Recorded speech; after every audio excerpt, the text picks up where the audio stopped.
Oi, gente, tudo bem com vocês? Boas-vindas ao Inconscientes Lunares. Eu sou a Lua, uma das facetas desse canal, e hoje eu venho aqui para mais um Entre Mitos e Realidades. E eu esqueci de pegar o tarô para mostrar a carta para vocês. Espera aí. Voltei. É, para quem não sabe, o Entre Mitos e Realidades, eu trago histórias, né, que enquanto eu estudava o próprio deck, esse tarô, o Tarot of the Divine, que traz mitos e contos de diversos locais do mundo, eu acabei me encantando pela história e vendo o quão profundo e atuais muitas delas são e o quanto ressoam com a nossa vida, e a gente sempre pode aprender algo ouvindo uma boa história, não é mesmo? Enfim, então pro mito de hoje, a gente vai conversar sobre essa cartinha aqui, que é o 10 de paus, né? Ele é um mito aqui do Uruguai, né? Nessa região Uruguai, Argentina, Bolívia, um pedacinho do Brasil. Ele fica mais ou menos aqui por essa banda, né? É uma lenda guarani e o nome da lenda, né, sobre a árvore do Timbó, o surgimento e criação dessa árvore. E a história começa falando, né, sobre o cacique, né, o líder da aldeia, que o nome dele era Saguá. Eu acredito que seja assim que se pronuncia. Já falamos sobre nomes de pronúncia de personagens, personagens e pessoas aqui nesse quadro, não é mesmo? Enfim. E ele já era um cacique de uma certa idade, já tinha um tempo que ele era o líder da tribo, e então ele teve uma filha, né, já com uma certa idade. E essa menina, todo mundo comparava a beleza dela com a beleza das orquídeas. E ela e o pai tinham uma ligação muito forte, um amor muito profundo, uma conexão muito genuína, praticamente devocional.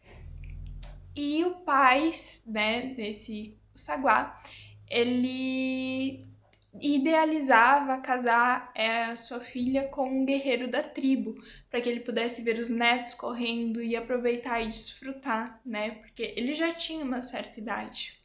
Só que Tupã, a divindade, tinha planos diferentes para essa bela moça. E um dia ela estava na floresta colhendo flores para compartilhar com o pai, e chegou um guerreiro de uma outra tribo muito distante, que estava com escassez de alimento na região dele, e ele estava indo cada vez mais longe buscar alimentos para levar para a família dele. E os dois estavam lá na mesma hora, no mesmo lugar, Tupã com tudo planejado, eles acabaram se apaixonando naquele mesmo instante. Então, eles passaram um tempo conversando. Essa menina, que tem de nome Taquaré, levou este guerreiro para conhecer o pai.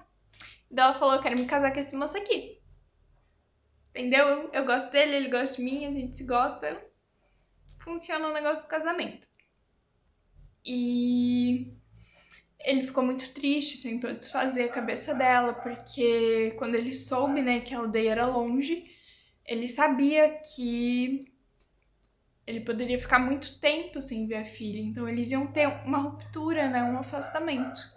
Mas não teve jeito, ele acabou respeitando a vontade da moça e eles foram para a aldeia do cara. E passaram-se muito tempo sem o pai receber notícias da filha. Ele tava com saudade, tava, né, ficava pensando nela, em como ela tava, lembrando da voz e coisa.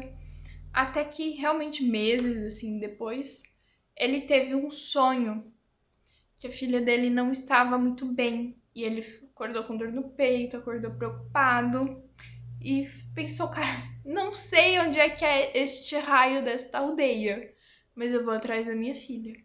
Então ele juntou as coisas dele, deixou a tribo para trás, falou: tive um sonho assim com a minha menina, eu vou atrás dela. E ele foi, né? Ele chegou de ficar sem alimentos, os mantimentos dele acabaram, mas ele conseguia ir comendo e pegando as coisas da floresta. né? E conseguiu chegar aonde era o acampamento, né? Onde essa tribo vivia, só que ela tinha sido atacada por outras tribos rivais, então tava tipo tudo destruído. E ele encontrou traços, né? Como ele era um bom caçador, ele encontrou evidências de que algumas pessoas da tribo tinham sobrevivido e teriam fugido. E ele começou a rastrear essas pessoas para encontrar, para ver se a filha dele estava lá, se ela estava bem, o que tinha acontecido. E ele passou muito tempo seguindo rastros, ele foi muito longe e escalou montanhas e sempre sobrevivendo do que a natureza dava, porque ele não tinha mais recursos, os alimentos tinham acabado. Então passou fome, passou frio e sempre atrás do rastro dessa filha. E até que chegou um momento em que era uma grama muito alta, então não tinha muito como ter certeza para onde esses rastros iam. Ele começou a se abaixar e colocar o ouvido na terra para ver se ele sentia alguma coisa, né? Para ver se a terra comunicava algo para ele, se ele podia ter uma sensação, um insight, alguma coisa, um direcionamento. Ouvindo, né, o que a natureza que vinha tanto ajudando ele tinha para direcionar. E assim ele foi, caminhava um pouco, vidro na terra, caminhava um pouco, vidro na terra. E muitos meses passaram e ele não voltou para casa. Então a tribo dele uniu um grupo de guerreiros e começaram a rastrear ele. E encontraram, né, o corpo dele no chão. E do ouvido dele, que ele sempre colocava na terra para tentar encontrar a filha, tinha nascido uma árvore sem igual, que ninguém conhecia, ela não existia antes disso. E os frutos dessa árvore, eu acho que não vai dar de ver na imagem, eles meio que parecem com o formato da orelha, né? E, enfim, encontraram o corpo dele e as orquídeas próximas. Então, ele morreu buscando a filha e não se sabe o que aconteceu com a menina, se ela sobreviveu, se ela tinha morrido no acampamento, o que foi. Mas Tupã, vendo a devoção desse pai em busca da filha, transformou ele numa árvore nova, numa espécie nova, e geralmente com orquídeas próximas para simbolizar essa união com a filha dele, que tinha, né, a beleza comparada com a orquídea. Enfim, né? E é uma história que até eu encontrei num site a pessoa falando que a lição da história é que os pais devem perder a vida para proteger o amor de um filho. E aquelas, não sei até que ponto eu concordo com isso. Não estamos sabendo até que ponto concordamos com isso. Mas trazendo uma outra perspectiva sobre o mito, né? É muito sobre a dificuldade de seguir em frente, a dificuldade de se reencontrar, a dificuldade de encontrar o seu próprio caminho quando algo que você gosta muito, quando algo que você tem muito carinho finaliza, né? Seja uma época da sua vida, seja conexão com alguma pessoa, seja de um laço familiar, uma amizade ou um relacionamento, qualquer nível. Às vezes, quando uma oportunidade, um sonho profissional termina e a gente entra naquela busca cega para reaver aquilo que já foi um dia, né? E isso é um grande problema, porque você não é mais o mesmo. Então, a situação não é mais a mesma. A forma como você vai olhar, como você vai se conectar, como você vai entender essa situação não é mais a mesma. Então, não tem como algo voltar a ser o que era. Pode ser muito próximo, pode ser ainda melhor, pode ser pior, podem existir mais dificuldades, pode existir mais afinidade, né? São múltiplas coisas que podem acontecer, mas querer que algo volte a ser exatamente aquilo que já foi um dia é utópico, né? Tem uma carga de problema, porque você coloca uma expectativa irreal em você e naquilo que você almeja, né? Nesse caso, era um pai buscando sua filha, querendo a sua filha de volta. Mas a filha foi construir a própria vida. A filha fez as próprias escolhas. A filha teve o seu crescimento. Ela também teve que romper esse laço. Não foi um laço que só ele rompeu. Só que ela foi e buscou seguir em frente. E ela lidou com as consequências daquilo que ela escolheu. Porque ela podia ter ficado com esse cara na aldeia dela. Quando a vila foi atacada, ela podia ter escolhido voltar para casa. Então, é muito sobre isso, né? Esses dias eu ainda estava pensando sobre o quanto a gente às vezes coloca de expectativa, ou de sentimento, ou de idealização numa coisa que não depende só da gente, né? Porque é uma situação que é afetada por outras pessoas que têm as suas próprias escolhas. Então, quando que uma situação realmente depende só de você, né? Aquilo que se passa dentro, né, de você é responsabilidade sua, você reconhecer, você olhar, você cuidar, você nutrir, você podar, você arrancar fora aquilo que não te serve, né? Tem umas situações que precisam disso. Mas quando é algo para além de você, até onde eu vou dar um pausa? Não sei se vai pegar o estrondo da máquina aqui. Mas enfim, quando é algo para além de você, até onde vai a sua responsabilidade, sabe? Até onde você realmente tem um domínio? Até onde só a sua influência vai mexer com aquilo? Entende? Então, nessa história a gente percebe bem essa dinâmica. Ela reconheceu a vida dela, o movimento dela, as escolhas dela, as consequências dela. Ele não. Ele queria ela de volta. Ele queria alcançar aquilo que um dia já foi. Entende? Então, e foi atrás disso. E ele deu sua vida correndo atrás de algo que não ia voltar. E mesmo que voltasse, ela já era casada, ela já tinha uma outra vida, ela já tinha contato com uma outra cultura, ela já tinha contato com outro povo, ela já tinha outras consciências, outras percepções de mundo. Entende? E será que se ele não tivesse ficado, permanecido em algum momento, essa filha não ia voltar para ele? Né? Porque ele saiu em busca dela. Então, enfim, ele teve esse sonho, né, que dizia que ela não estava bem, que intuiu que ela não estava bem.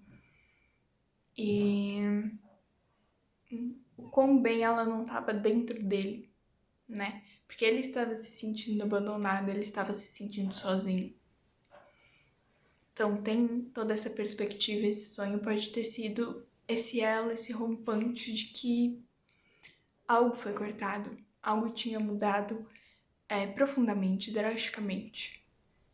E daí ele podia escolher seguir em frente, ou ele podia escolher se apegar àquilo que já foi, né?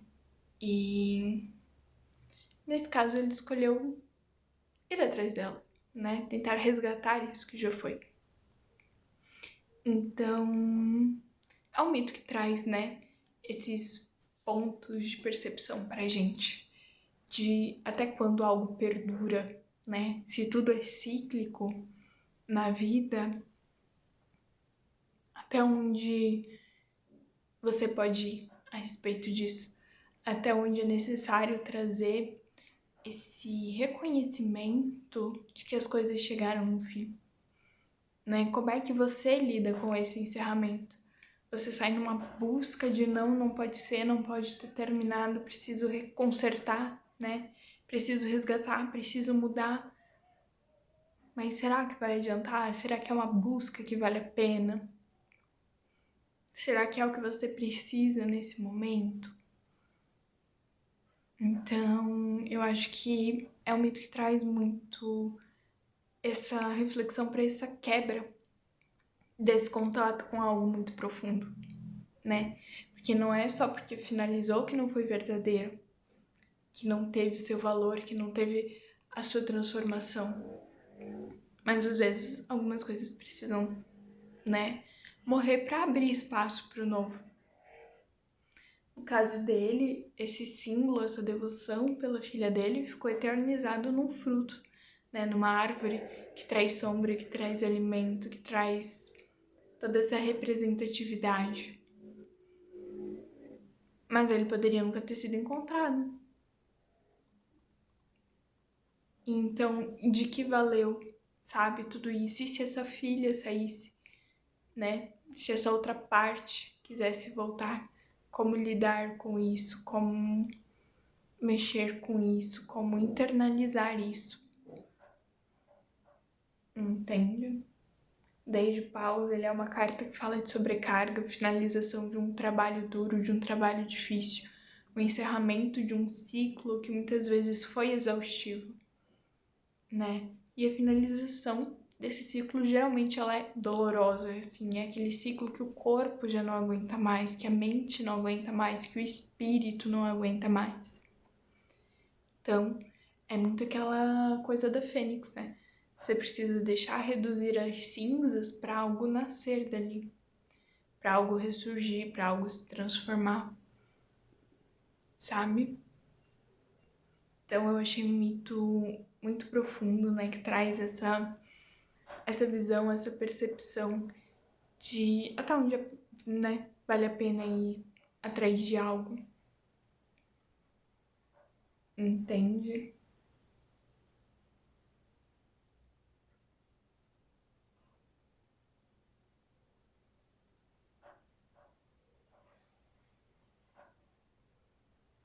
E o quão profundo, né, são as raízes dessa busca, dessa conexão disso que existe em você. Então, olhar para de onde vem, como é que isso se enraizou dentro de você, muitas vezes pode ajudar na superação desse encerramento, desse ciclo, dessa transformação, dessa libertação, desse soltar esse fardo, né? Não cabia mais a ele proteger a filha, não cabia mais a ele cuidar da filha, e ele assumiu um fardo que, enfim, não trouxe o melhor resultado possível para ele, né? Então, coisas a se refletir a respeito desse mito. Por hoje, eu acho que é isso que eu queria te trazer de reflexão para vocês. Espero que algo tenha ressoado, trazido um pensamento, alguma perspectiva diferente.